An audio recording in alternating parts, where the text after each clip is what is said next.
ഇനിയെന്നു കാണും ഞാൻ ഇതു നേരമേ ഇരവങ്ങു നീളുന്നിതാ നഗരത്തിൻ വഴി കാട്ടിയ അതിന്റെ സിഗരറ്റ് വലിക്കുന്നത് പറഞ്ഞല്ലായിരുന്നോ? ഞാൻ പഠിക്കുന്നത് എന്താ ഒന്നുമില്ല വാ, പോ. നമ്മളെന്തിനാ ഇവിടെ വന്നേ? ഒന്നുമില്ല വാ കേറ്.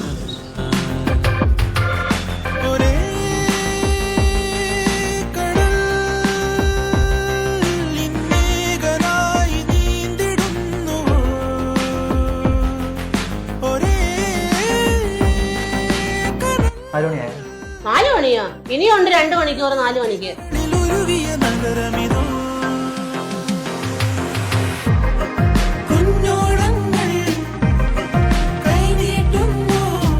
എന്താടാ? നിങ്ങളെ വീട്ടിൽ വെറുതെ ഇരുന്ന് പോന്നാടാ. നീ വീട്ടിലോട്ടിരിക്കും, ഞാൻ കടയായിരുന്നു പോയിട്ട്. കാറിപ്പോ അല്ല വേണ്ട, കേറാ.